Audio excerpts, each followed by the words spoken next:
Salut à tous mes investisseurs, j'espère que vous allez bien et aujourd'hui on va analyser l'action de Kering. Comme vous pouvez le voir depuis août 2021, donc 2 ans auparavant, l'action a perdu 36%. Alors que son principal concurrent LVMH depuis 2 ans a pris 13%. Donc qu'est-ce qui explique cette grosse baisse de Kering par rapport à son concurrent LVMH? Dans cette vidéo, je vais donc analyser l'action Kering, voir s'il est toujours viable et intéressant de rentrer dans l'action pour pouvoir faire des profits ou tout simplement voir si l'action est totalement morte et que son concurrent LVMH a pris le dessus. Avant de commencer l'analyse, je vais tout simplement vous décrire l'activité de Kering. Bien évidemment, je pense que la plupart d'entre vous savent ce que fait Kering. Donc Kering est un groupe français appartenant au CAC 40 depuis 1995 et possédant de nombreuses marques. Donc actuellement la marque possède donc la marque la plus connue du groupe, c'est Gucci. On a aussi Yves Saint Laurent, Bottega Veneta, Balenciaga, Alexander McQueen, etc. Et depuis 2014, donc il y a la filiale Kering Eyewear, donc qui va tout simplement vendre des montures de lunettes pour les différentes marques que possède Kering et d'autres marques aussi. Donc c'est tout pour l'entreprise, on va pas plus la détailler. Je pense que la plupart d'entre vous connaissent l'action.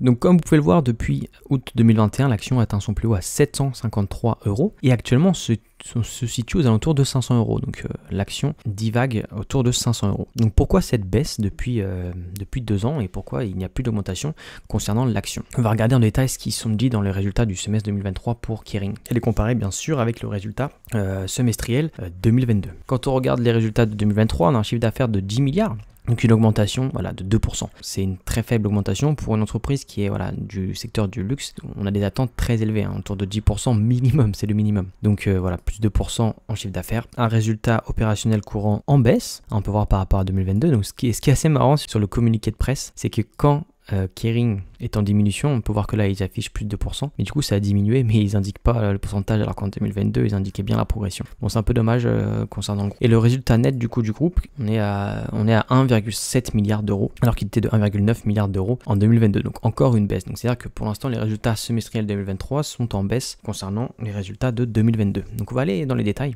Voilà, chiffre d'affaires. Donc quand on regarde le résultat du chiffre d'affaires, on va voir que Gucci par rapport au total représente 50%. Donc c'est à dire qu'une marque dans le portefeuille de Kering va représenter 50% du chiffre d'affaires. Donc c'est vraiment très exposé. En 2022 c'était aussi le cas, c'était même à plus de 50%. On peut voir que du coup Gucci qui n'a pas progressé en chiffre d'affaires, alors que le chiffre d'affaires était un peu plus en dessous, c'est pas une grosse évolution. Donc on a Yves Saint Laurent avec une faible progression, Bottega Veneta, pas de progression, les autres maisons, pas de progression. Par contre on a le Kering Eyewear, donc ça c'est vraiment le point positif de Kering, ça c'est un plus 47%. En 2022 on était à un plus 49%, donc ça ne s'arrête pas. Si leur business de monture de lunettes progresse chaque année de ce chiffre là 40%, on pourrait atteindre de très bons niveaux dans le futur. C'est quand même à prendre en compte, mais voilà, on va pas non plus s'attarder. Le chiffre d'affaires il reste constant et il y a quand même la surexposition de Gucci, donc ça c'est un point positif pour la marque. Si jamais Gucci ne progresse plus jamais, ça va être difficile pour la marque de progresser. Voilà, c'est très bien de voir aussi quand même qu'ils ont une partie qui est dans de grosse augmentation. Donc ok. Maintenant on va regarder vite fait les flux de trésorerie qui sont aussi dans le rapport. Donc on a un cash flow de 823 millions d'euros.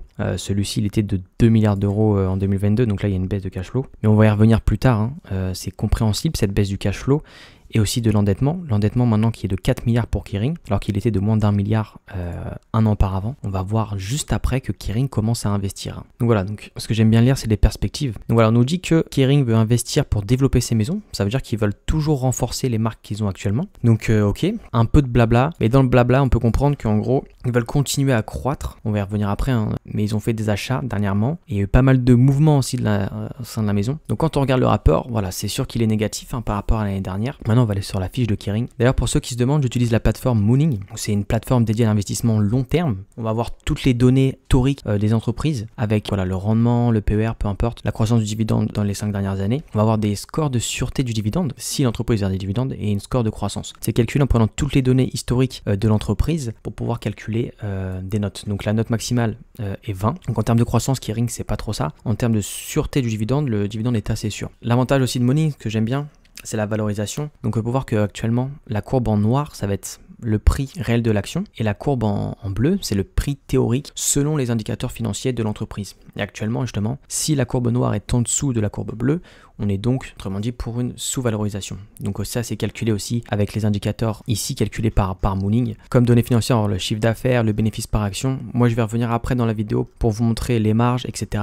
Le retour sur capitaux propres, le ratio de distribution, les dettes, etc. Donc on a tout. On a aussi une communauté, un forum sur Mooning. De ma part, je suis actif, mais mais il y a aussi énormément de membres actifs. Donc si vous avez des questions à poser concernant la bourse, etc., vous pouvez les poser sur ce forum. Vous pouvez suivre votre portefeuille en direct. Donc pour cela, vous pouvez synchroniser vos actions avec votre courtier et ensuite ça va vous donner votre portefeuille ou tout simplement rentrer le portefeuille manuellement. Sûreté de dividendes et score de croissance de toutes les entreprises. Donc on va pouvoir voir que mon portefeuille total actuellement c'est à peu près 18 000 euros. Le dividende annuel que je touche, l'augmentation des dividendes, le rendement de dividendes sur montant investi, ça c'est vraiment pas mal. On a le calendrier des dividendes, donc je veux savoir à quel moment je vais toucher mes dividendes. On a une projection de dividendes et ça c'est vraiment un outil que j'adore. Par exemple, si vous mettez 1000 euros par mois et on réinvestit les dividendes, on met à jour. En 2043, c'est-à-dire dans 20 ans, j'aurai 92 000 euros de dividendes par an si tout se passe bien et si mes actions continuent à performer. Si jamais vous cherchez un site pour avoir des informations sur des actions à long terme et vous êtes un investisseur à long terme, je vous conseille tout simplement d'aller sur Morning. En plus, la communauté est vraiment chouette, donc si vous avez des questions, etc., tout le monde sera très heureux de vous répondre. Donc dans la description, il y a un lien pour vous inscrire. L'inscription est gratuite. Si vous utilisez mon lien, j'ai une petite commission, ça me ferait toujours plaisir, ça pourrait me supporter, mais dans tous les cas, pour vous, c'est gratuit. Et ensuite, après, il y a aussi un abonnement premium. Donc pour avoir la sûreté des dividendes, le score de croissance, la valorisation et aussi la projection des dividendes, etc., c'est des outils réservés pour les membres premium. Donc l'abonnement est de 99 euros par an, donc 100 euros par an. Et en plus, grâce à mon code TheFrench, donc qui sera disponible dans la description, vous pouvez toucher 5% de réduction sur cet abonnement.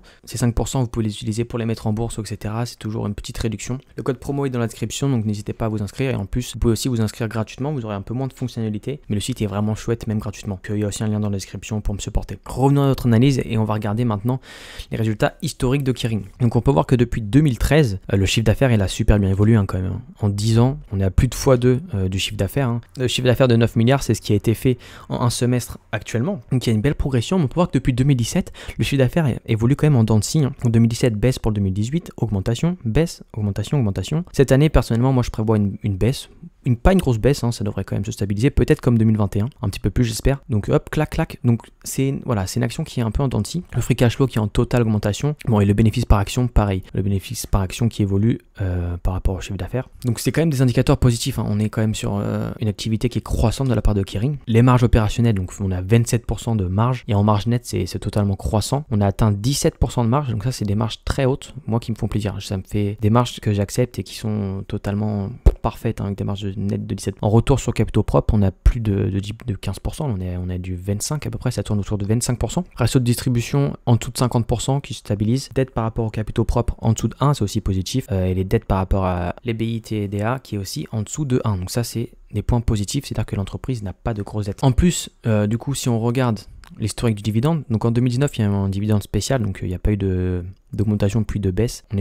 On a juste à cliquer sur les détails de dividendes. Donc on va voir 2018, on était à 6,8, donc ça s'inscrit dans la progression. Donc un dividende qui est versé depuis plus de 30 ans sans interruption, donc ça c'est vraiment le point positif. Voilà, 2023, 14 euros de dividende. Croissance du dividende dans les 5 derniers de 23%. Si on prend une valeur de dividende, du coup, avec un dividende de 14 euros, une augmentation on est à 23%. On va prendre une augmentation de, même 17% pour être un peu sûr. Le rendement actuel, il est de 2,83. Si on investit 1000 euros actuellement aujourd'hui, au bout de 10 ans, notre rendement sur montant investi sera de 13%. Donc c'est juste simplement énorme. Avec juste une augmentation de 17%. Si l'augmentation est de 20%, on tombe à 17% au bout de 10 ans. Après, voilà, ça implique des conditions que l'entreprise doit maintenir une croissance minimum de 20% par an. Parce que sinon, si elle augmente son dividende de 20% et sa croissance n'est pas de 20%, on va avoir un problème au bout d'un moment. Et voilà, au bout de 20 ans, on peut avoir donc là, c'est quand même peu probable. On peut avoir des rendements sur montant investi de 100%. Donc, c'est-à-dire pour 1000 euros touchés, chaque année, vous recevez 1000 euros. Donc là, c'est quand même peu probable. C'est pour ça que je prends 15% qui peut être un peu plus viable. Et on tomberait au bout de 10 ans, voilà, sur du 11% et du 40% au bout de 20 ans sur montant investi maintenant. Donc ça, c'est quand même le point positif de Kering. C'est une grosse puissance de dividende. Et en plus de ça, par rapport du coup aux résultats financiers historiques, on est sur un montant sous-évalué. Donc dans la deuxième zone de sous-évaluation, qui est entrée justement là à 500 euros. Donc c'est quand même positif. Donc, on a vu pour Kering que c'est une année blanche sans croissance cette année. En plus de ça, elle est vraiment exposée à Gucci, la marque Gucci. Ça, près de 50% de son chiffre provient de Gucci. Mais par contre, c'est vrai que son historique, etc. est plutôt positif concernant ces données. Est-ce qu'on devrait investir sur l'action? Les ambitions de Kering, ils sont tout annoncés. En juin, Kering acquiert Creed, c'est de la parfumerie, et Kering dans une participation de 30% dans la marque Valentino, qui est une marque de luxe italienne. Donc, par ces deux acquisitions, ce que je vois, c'est des points positifs. Si on a Kering, du coup, qui continue à investir et qui doit toujours continuer à investir pour acquérir d'autres marques, mais on a Creed. Donc Creed, qu'est-ce que c'est? C'est de la parfumerie. Donc ça, c'est plutôt le point positif, c'est que Kering va pas non plus acquérir des marques du même secteur, voilà, va s'orienter vers d'autres business, même si ça reste quand même du luxe, mais là ça va être du luxe de parfum, donc c'est un autre domaine. Et ça, c'est moi, pour ma part, je le prends comme un point positif, c'est que l'entreprise continue à investir et dans d'autres secteurs, genre de luxe. Donc Creed, c'est un chiffre d'affaires de 250 millions d'euros et des taux de croissance à plus de 2 chiffres. Donc on n'a pas les détails du taux de croissance, etc. On aurait l'estimation du rachat de Creed qui est de 3,5 milliards d'euros. Donc c'est quand même un montant assez élevé. Donc c'est un chiffre qui équivaut au multiple d'EBITDA de 23. Donc c'est vrai que c'est assez élevé pour un achat. Hermès a un PER de plus de 50. Donc je vois pas ça comme un point négatif, surtout si la croissance est de 2 chiffres. Après on n'a pas la croissance et en plus on a une marge de 60%. Ça c'est vraiment aussi le point positif, c'est la marge. Je pense qu'ils savent ce qu'ils font. Donc 3,5 milliards c'est quand même assez élevé. Donc ça explique aussi la dette. Voilà, je vous l'ai expliqué auparavant. La dette a augmenté du côté de Kering, mais c'est parce qu'ils font des achats. Donc 3,5 milliards pour Creed et 30% de Valentino. Donc ils ont acheté 1,7 milliard. Donc c'est 2 fois moins que Creed. Ah oui, il nous donne des détails. Valentino qui a un chiffre d'affaires de 1,4 milliard d'euros, 350 millions d'euros d'EBITDA. On n'a pas les marges, donc difficile de savoir. Et en plus, Kering a une option donc qui permet d'acquérir à 100% la maison de couture Valentino en 2028. Moi, je vois ça d'un bon oeil. Si l'opération s'avère être défectueuse, c'est-à-dire que Valentino n'arrive pas à progresser et à être croissant, Kering peut tout simplement ne pas lever l'option. Je pense, j'ai pas les contrats, mais peut simplement lever l'option et ne pas rentrer à 100% dans Valentino. Mais si justement Valentino commence à être une marque qui a une croissance à plus de 2 chiffres, bah boum, t'acquiers l'option et tu prends l'option et ça fait que t'es actionnaire. C'est que t'as totalement acquéri l'entreprise Valentino. Que je retiens cette année, c'est que voilà, Kering investit, donc c'est une entreprise qui veut faire plus de chiffre d'affaires, donc ça, moi, ça me convient énormément. Après, comme aussi, actualité au niveau de l'entreprise. Nouveau directeur artistique pour la marque Gucci, donc c'est un jeune du nom de Sabato De Sano. Pourquoi pas, je pense qu'il y avait besoin de changement au niveau de Gucci, voilà, de la nouveauté. Le gars est assez jeune quand même, 39 ans, donc pourquoi pas, il a un bon CV, hein. Il a été chez Prada, Dolce & Gabbana, Valentino, donc why not, à voir. Son premier défilé, c'est en septembre. J'ai lu quelque part que son premier défilé sera en septembre 2024. Donc grosse attente quand même. S'il arrive à faire un bon défilé, ça va être super positif. On a une nouvelle directrice générale adjointe pour Kering, qui est Francesca Bellettini. Donc elle était déjà dans le groupe, hein, donc elle était PDG de Yves Saint Laurent, qui fait partie du groupe. Donc voilà, il y a du mouvement au sein de Kering. Et en plus du coup pour la cosmétique et la parfumerie, donc on a vu qu'il y a eu l'achat de Creed. Kering va créer une division beauté pour se développer dans la cosmétique et le parfum. Donc comme il dit, c'est un secteur qui est stratégique. Je pense qu'il y a beaucoup d'évolution, beaucoup de croissance dans ce domaine-là. Et pour cela, du coup, donc, qui a été nommé à la tête de la division, c'est Raffaella Cornaggia. C'est quelqu'un qui était ex-dirigeante du groupe concurrent. Donc c'est vraiment point positif qu'il la ramène chez Kering parce qu'elle a beaucoup d'expérience dans le domaine. Donc, quand on va regarder le CV de Raffaella Cornaggia, donc voilà, donc L'Oréal, vice-présidente marketing, Chanel, vice-présidente marketing, make-up et general manager pour Estée Lauder. Estée Lauder qui est justement une entreprise américaine pour les produits de soins peau cosmétique. C'est le groupe numéro 2 de cosmétiques après L'Oréal. Que Kering ait réussi à ramener Estée Lauder chez eux, donc c'est un point super positif. Moi je suis super confiant en tout cas, confiant justement concernant l'action de Kering. Les choix, la direction de changer pas mal de têtes, de prendre des nouvelles têtes ou alors des gens avec beaucoup d'expérience, je pense que ça va apporter beaucoup de valeur et ça va te permettre une croissance positive pour Kering.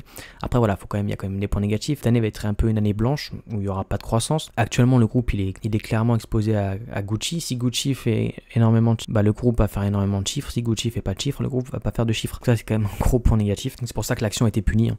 Même si elle n'a pas été punie au même titre que Téléperformance ou etc. Donc voilà, du coup, avec Morning, on peut voir que mon PRU, c'est la ligne rouge. Donc pour l'instant, je suis pas en moins-value. Je suis une action, mais je compte me renforcer pour atteindre à peu près 5 actions avant la fin de l'année. Parce qu'autour de 500 €, comme le dit Morning, comme moi je le sens, l'action elle est totalement sous-évaluée. C'est déjà la fin de cette analyse, j'espère que cette analyse vous a plu. Donc si vous voulez justement analyser d'autres actions, le lien est en description pour me supporter. Si vous voulez adhérer aux offres premium de Morning, j'ai un code promo de 5%, The French, qui sera disponible aussi dans la description. Donc voilà, c'est la fin de cette analyse. J'espère que cette analyse vous a plu. Si la vidéo vous a plu, n'hésitez pas à mettre un like, un commentaire, à vous abonner, ça me ferait super plaisir. Sur ce, je vous dis tchuss!